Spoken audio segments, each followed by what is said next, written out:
अब मैं आपको बताता हूं कि कैसे कैसे वो मेट्रो स्टेशंस हैं। 27 मेट्रो स्टेशंस हैं जो पूरे गुड़गांव के अंदर नए मेट्रो रूट में आने वाले हैं। नमस्कार, मैं हूं Pradeep Mishra. The property Mishra show में आपका स्वागत है। यहां हम आपको प्रॉपर्टी और प्रॉपर्टी मार्केट की हकीकत बताते हैं। नो बकवास, डायरेक्ट काम की बात। चलिए शुरू करते हैं। मेट्रो कनेक्टिविटी के बारे में आप देखेंगे आज हिंदुस्तान टाइम्स में भी मेरे अपने व्यूज़ आए हुए हैं आज के आर्टिकल में। तो मैंने उसमें भी ये बताया है कि यहाँ पे कमर्शियल ऑफिस स्पेस की डिमांड जो है उसमें भी अच्छी खासी तेज़ी देखने को मिलेगी। सबसे पहले शुरू करते हैं हुडा सिटी सेंटर से। हुडा सिटी सेंटर से सबसे पहला metro station HUDA city centre के बाद जो आएगा वो आएगा सेक्टर 45 का। मैं साथ में स्क्रीन पे आपको कैसे कैसे मेट्रो रूट चलेगा ये भी मैं आपको दिखा रहा हूँ। तो ये हुडा सिटी सेंटर चल के सेक्टर 45 पहला मेट्रो स्टेशन आएगा और उसके बाद नेक्स्ट मेट्रो स्टेशन है साइबर पार्क का। साइबर पार्क के बाद नेक्स्ट मेट्रो स्टेशन जो आप देख रहे हैं वो आएगा डिस्ट्रिक्ट शॉपिंग कॉम्प्लेक्स सेक्टर 47। इसके बाद जो नेक्स्ट मेट्रो स्टेशन आएगा वो आएगा सुभाष चौक का। ये आप स्क्रीन पे देख रहे हैं। सुभाष चौक से ये सोना रोड को कट करता हुआ ये नेक्स्ट मेट्रो स्टेशन आने वाला है आपका सेक्टर 48। सेक्टर 48 के बाद next metro station 72A sector है और फिर ये पहुंचेगा हीरो होंडा चौक। हीरो होंडा चौक से नेक्स्ट मेट्रो स्टेशन आप देखेंगे उद्योग विहार फेज 6। उसके बाद सेक्टर 10 मेट्रो स्टेशन है और फिर सेक्टर 37। सेक्टर 37 के बाद बसई विलेज मेट्रो स्टेशन होने वाला है और बसई के बाद सेक्टर 9। लेकिन इनके बीच में एक स्पर है जो कि द्वारका एक्सप्रेसवे कनेक्ट करता है सेक्टर 101 और 104 के पास में। ये सीधा कनेक्टिविटी आपको द्वारका एक्सप्रेसवे से मिलने वाली है। यहाँ पे एक बहुत बड़ा मेट्रो डिपो भी बनेगा और मेट्रो स्टेशन भी यहाँ पे होगा। तो मतलब अगर आप द्वारका एक्सप्रेसवे से कनेक्टिविटी देख रहे हैं तो आज की डेट में कनेक्टिविटी जो नई गवर्नमेंट ने दी है वो सेक्टर 101 104 के पास में होने वाली है। जैसे मैंने बताया, वापस आते हैं और फिर चलते हैं हम सेक्टर 9 की तरफ। सेक्टर 9 के बाद सेक्टर 7 मेट्रो स्टेशन आएगा। उसके बाद सेक्टर 4 और फिर सेक्टर 5। फिर आएगा आपका मेट्रो स्टेशन अशोक विहार।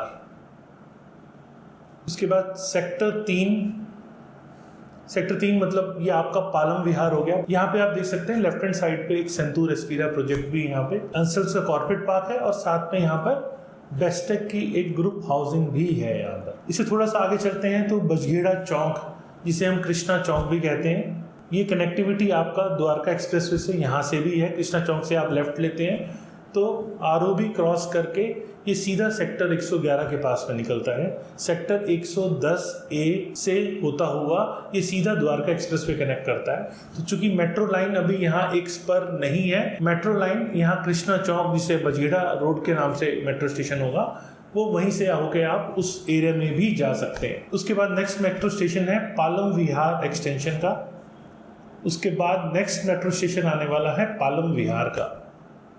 पालम विहार से यहाँ पर एक कनेक्टिविटी जो होनी थी वो अभी तक नहीं हुई है। ये कनेक्टिविटी एक्सपेक्टेड थी द्वारका सेक्टर 21 से। अभी ये कनेक्टिविटी नहीं हो पाई है। फ्यूचर में इसके चांसेस हैं कि बहुत जल्दी इसकी अप्रूवल आ जाए, लेकिन एज ऑन डेट अभी जो अप्रूवल आया है उसमें अभी सेक्टर 21 से कनेक्ट नहीं किया गया। यहाँ 2 ऑप्शन थे, या तो सेक्टर 21 से कनेक्ट किया जा सकता था या सेक्टर 25 तक जो मेट्रो आ गई है द्वारका में उसको भी कनेक्ट किया जा सकता था आगे तक। तो यहाँ अभी ऑप्शंस खुले हुए हैं, क्योंकि अगर सेक्टर 25 वाली मेट्रो को आगे किया जाता है तो हाई स्पीड मेट्रो से कनेक्टिविटी आपकी एयरपोर्ट से हो सकती है। क्योंकि यहाँ एयरपोर्ट एक इम्पॉर्टेंट लोकेशन है। गुड़गांव में मेट्रो रेल नेटवर्क बनने के बावजूद भी डायरेक्ट एयरपोर्ट से कनेक्टिविटी अभी तक नहीं हुई है। तो ये सेक्टर 21 के थ्रू एयरपोर्ट से कनेक्टिविटी मिल सकती थी, लेकिन अभी फिलहाल इसकी अप्रूवल नहीं आई है। अगर हाई स्पीड मेट्रो की कनेक्टिविटी मिलती है तो सेक्टर 25 वाली मेट्रो सीधा आगे पालम विहार में इंटरचेंज बन के यहाँ तक आ सकती है। तो अभी रास्ते खुले हुए हैं, रास्ते बंद नहीं हुए हैं। तो द्वारका एक्सप्रेसवे के होम बायर्स को निराश होने की ज़रूरत नहीं है, एक कनेक्टिविटी मिल चुकी है। दूसरी कनेक्टिविटी कृष्णा चौक के पास है जो आपको इजीली सेक्टर 110A होते हुए द्वारका एक्सप्रेसवे रोड कनेक्ट कर रही है वहाँ से। और तीसरा पालम विहार से सेक्टर 21 या सेक्टर 25 की मेट्रो का ऑप्शन अभी खुला हुआ है, वो बंद नहीं हुआ है। नेक्स्ट हम बात करते हैं सेक्टर 23A मेट्रो स्टेशन होने वाला है। उसके बाद सेक्टर 22 नेक्स्ट मेट्रो स्टेशन उद्योग विहार फेज 4 का है और उसके बाद उद्योग विहार फेज 5 का। और उसके बाद ये सीधी कनेक्टिविटी होने वाली है साइबर सिटी, जहां पर एक इंटरचेंज है जो कि रैपिड मेट्रो लाइन से कनेक्ट होता है।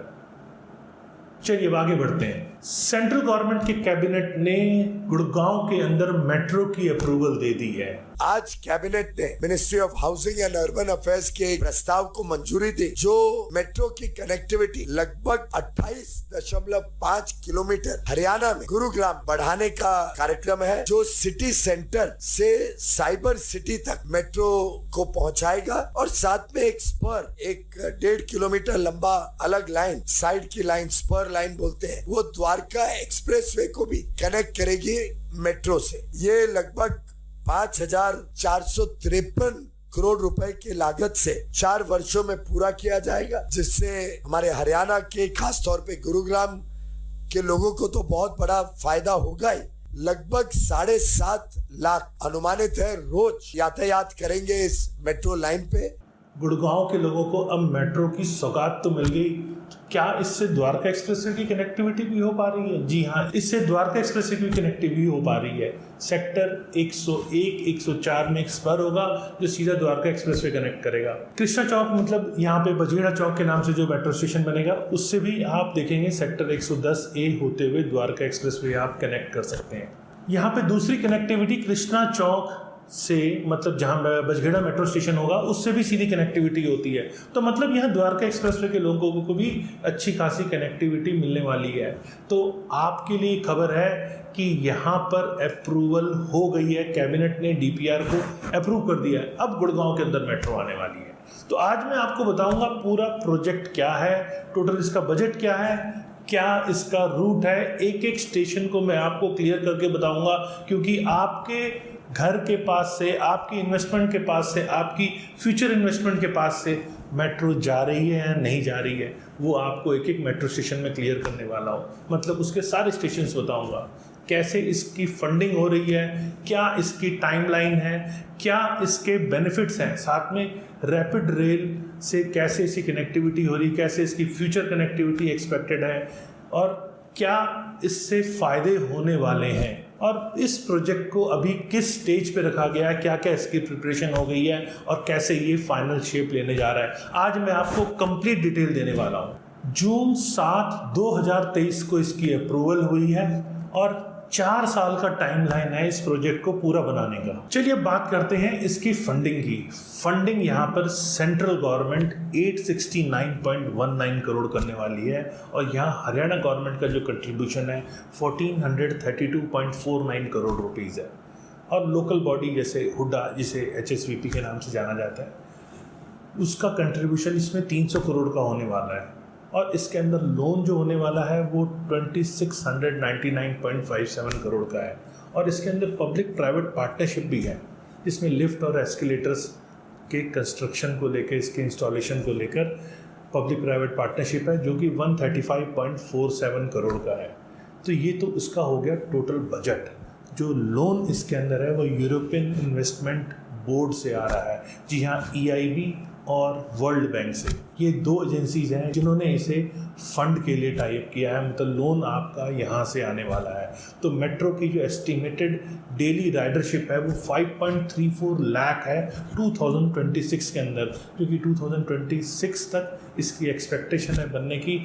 और उसके बाद 7.26 लाख है ईयर 2031 के अंदर इसकी राइडरशिप एक्सपेक्टेड। उसके बाद बात करें 2041 की, तो यहाँ 8.81 लाख एक्सपेक्टेड है। और ईयर 2051 की बात करें तो यहाँ 10.70 लाख राइडरशिप यहाँ पर डेली एक्सपेक्टेड है। मतलब बहुत ज़रूरत थी गुड़गांव के अंदर मेट्रो की। पब्लिक ट्रांसपोर्ट के नाम पे पूरा गुड़गांव ज़ीरो था, लेकिन अब ये मेट्रो बहुत बड़े नंबर्स देने वाला है, लोगों को बहुत बड़ी राहत देने वाला है कि लोगों के पास कनेक्टिविटी के नाम पे, पब्लिक ट्रांसपोर्ट के नाम पर या तो ऑटो थे या बसेस थी, और चूँकि ट्रैफिक बहुत था, बसेस बहुत ज़्यादा अप्लाई नहीं कर पा रही थी, कंजेशन के कारण बहुत ज़्यादा बसेस को भी दिक्कत आ रही थी, क्योंकि पुराना जो इंफ्रास्ट्रक्चर है वो बहुत वाइड होने का स्कोप नहीं है। तो अब मेट्रो लाइन जो आती है तो इससे बहुत ज़्यादा स्पेस नहीं लेता है, और इस जब स्पेस नहीं लेता है तो यहाँ पर कंजेशन के चांसेस कम हो जाते हैं, और मेट्रो एक पिलर के ऊपर से निकल जाती है, तो यहाँ पे मुझे बहुत ज़्यादा दिक्कत नहीं होती दिख रही, क्योंकि ये पूरी मेट्रो एलिवेटेड है और इसका जो स्पर है जो वसई विलेज तक जाएगा और फिर वो वहाँ से उसे डिपो से कनेक्ट भी करने वाला है। तो मतलब एलिवेटेड मेट्रो है, तो ज़मीन के ऊपर कंस्ट्रक्शन के टाइम पर तो आपको थोड़ी दिक्कत हो सकती है, लेकिन उसके बाद ऐसी कोई दिक्कत होती हुई मुझे नज़र नहीं आ रही है। मेट्रो लाइन पूरी 28.5 किलोमीटर की है, और इस मेट्रो लाइन के अंदर 27 मेट्रो स्टेशन है पूरे रूट के अंदर, और जो स्टैंडर्ड गेज लाइन है 1435 mm की, या फिर इसे कहें 5 फीट एंड 8.5 इंच की, ये स्टैंडर्ड गेज लाइन ये होने वाली है। और 1.5 किलोमीटर का एक स्पर जो द्वारका एक्सप्रेसवे कनेक्ट करेगा वो भी इस मेट्रो के अंदर होने वाला है। जो पूरा प्रोजेक्ट है वो एलिवेटेड लेन है। सबसे इम्पॉर्टेंट बात है कि ये पूरा का पूरा एलिवेटेड लेन है। इसकी डिज़ाइन स्पीड जो है वो आपका 80 किलोमीटर पर आवर है, और जो एवरेज स्पीड उसकी होगी वो 34 किलोमीटर पर आवर। उसकी एक ब्रांच जैसे मैंने बताया बसई विलेज से मेट्रो डिपो और वहाँ पे सेक्टर 104 का जो मेट्रो स्टेशन है उससे कनेक्ट कर रही है, और ये पूरा रूट सुभाष चौक, हीरोंडा चौक, पालम विहार और साइबर हब होके जा रहा है। HMRTC Haryana mass rapid transport corporation limited इसके लिए रिस्पॉन्सिबल है, जो इस प्रोजेक्ट को इम्प्लीमेंट कर रही है अगले आने वाले 4 साल में डेट ऑफ अप्रूवल से। इसको रैपिड रेल से भी कनेक्ट किया जा सकता है। रैपिड रेल को गुड़गांव के अंदर 2 कनेक्टिविटी मिलने वाली है। पहली कनेक्टिविटी आपका शिव मूर्ति के पास में है, और दूसरा क्लोवर लीफ के पास NH48 के पास, मतलब जहां SPR और द्वारका एक्सप्रेसवे कनेक्ट होता है। 2 जगह से कनेक्टिविटी मिलने वाली है, और ये मेट्रो भी फर्दर फ्यूचर में उससे कनेक्टिविटी मिल सकती है। अब समझते हैं इस पूरे प्रोजेक्ट का बेनिफिट क्या है। सबसे पहली बात, मेट्रो में जो कंजेशन था, जहाँ पे कोई मेट्रो लाइन नहीं थी, वहाँ पर एक नई लाइन आई है, जिससे न्यू गुड़गांव और ओल्ड गुड़गांव के लोग बहुत ज़्यादा बेनिफिटेड होने वाले हैं। ये आपका rail network new Delhi railway station से भी आपको कनेक्ट करता है, और फ्यूचर में इसके चांसेस, जैसे मैंने बताया, दिल्ली के कनेक्टिविटी एक्सपेक्टेड है, वो अभी फाइनल नहीं हुई है। ये ऑलरेडी PM गति शक्ति के अंदर आ गया था, तो इसको अप्रूवल मिल गई।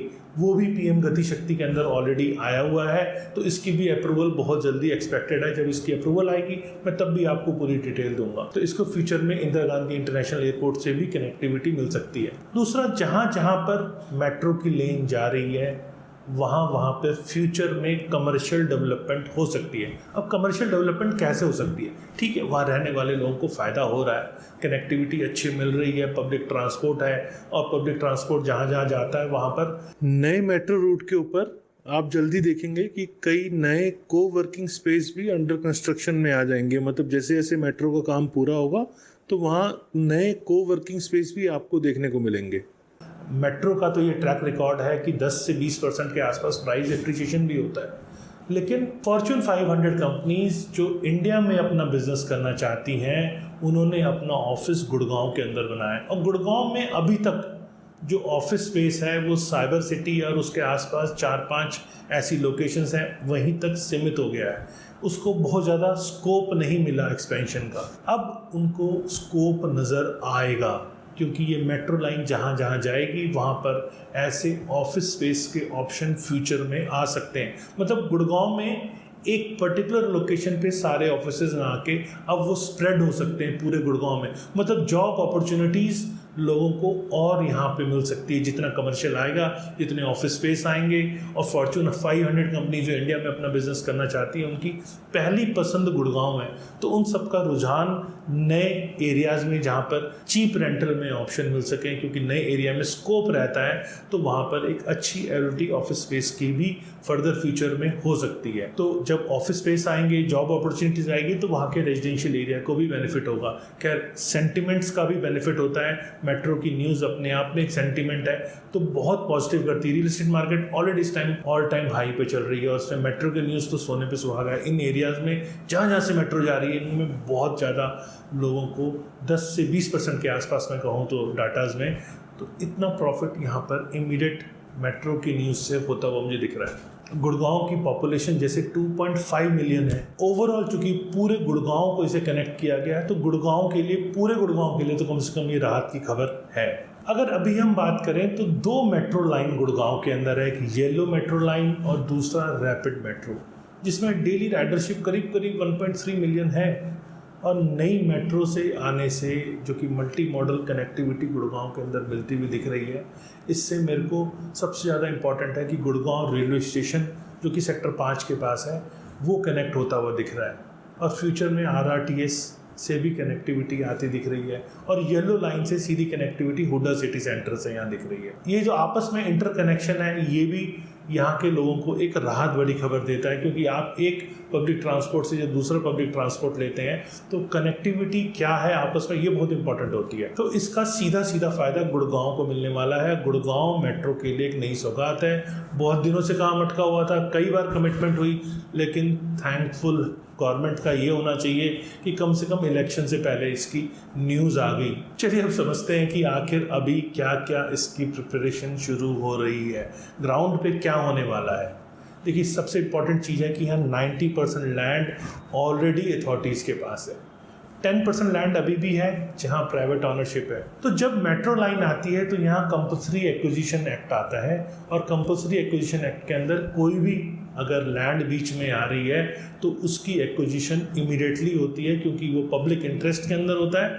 तो अनऑथराइज एरिया है तो उसकी तो हो ही सकती है, और इवन अगर आपकी ऑथराइज प्रॉपर्टी भी है तो भी उस लैंड को एक्वायर गवर्नमेंट कर सकती है इन अगेंस्ट कंपनसेशन। वैसे ऐसा कुछ ऑथराइज इसमें नहीं आ रहा, कुछ अनऑथराइज अभी भी प्राइवेट ओनरशिप की प्रॉपर्टी अगर आ रही है तो उसकी एक्विजिशन यहाँ पॉसिबल है। यूटिलिटीज को शिफ्ट करने के लिए ऑलरेडी प्रिपरेशन हो गई है, बहुत जल्दी आप देखेंगे। तो सबसे पहले जब बड़ी मेट्रो लाइन आती है या बड़ा कोई इंफ्रास्ट्रक्चर डेवलप होता है तो यूटिलिटीज ऑलरेडी जो प्लान की हुई होती है उनको शिफ्ट करना होता है। तो बहुत जल्दी आप देखेंगे यूटिलिटीज़ को शिफ्ट करने का भी प्लान जो है वो ज़मीन पे नज़र आएगा, उसको सबसे पहले शिफ्ट किया जाएगा, क्योंकि अगेन उसमें भी एक बहुत बड़ा टास्क होता है। तो ये टास्क इमीडिएटली शुरू होता हुआ मुझे नज़र आ रहा है। और गवर्नमेंट जो फंडिंग, जैसे मैंने बताया, वर्ल्ड बैंक और यूरोपियन इन्वेस्टमेंट बैंक से इसकी फंडिंग है, तो इससे भी फंड सिक्योर करने के लिए गवर्नमेंट नेक्स्ट स्टेप आगे बढ़ा रही है। HMRTC ने जियो टेक्निकल सर्वे 12.76 किलोमीटर का सेक्शन, जो कि 28.80 किलोमीटर की मेट्रो लाइन है, उसमें 12.76 किलोमीटर के सेक्शन में ये सर्वे करने के लिए, जियो टेक्निकल सर्वे करने के लिए ऑलरेडी टेंडर फ्लोट कर दिया है। इसकी लास्ट डेट जो है 30 जून बाय 3:30 PM है और उसके बाद 5:30 PM पे इसकी टेक्निकल बिड को भी ओपन कर दिया जाएगा। तो ग्राउंड पे डेवलपमेंट इस टाइम पे ऑलरेडी स्टार्ट हो चुकी है। अब आप कहेंगे जियो टेक्निकल सर्वे होता क्या है, क्योंकि इसके अंदर जो कंसल्टेंट हैं वो आपको ऑफर करते हैं, मतलब अथॉरिटीज़ को ऑफर करते हैं सॉइल और रॉक फीचर्स क्या हैं उस लेन के अंदर, उसका पूरा ओवरव्यू देते हैं। और जो टेस्ट रिजल्ट्स हैं, एनालिसिस हैं, मतलब हर किलोमीटर का प्रॉपर एनालिसिस करके देते हैं। मतलब उनके सर्वे में एक एक चीज़ ग्राउंड के अंदर क्या है वो पूरी क्लियर हो जाती है। यहाँ तक कि यूटिलिटीज़ की लाइन कहाँ पर कौन सी है और उसका क्लियर वे क्या है उसको शिफ्ट करने का, जिससे कि मेट्रो लाइन का काम वहाँ शुरू हो सके, वहाँ तक चीज़ों की क्लैरिटी इससे आ जाती है। तो ये सर्वे, जियो टेक्निकल सर्वे, ऑलरेडी यहाँ पे गवर्नमेंट ने इसकी बिडिंग कर दी है।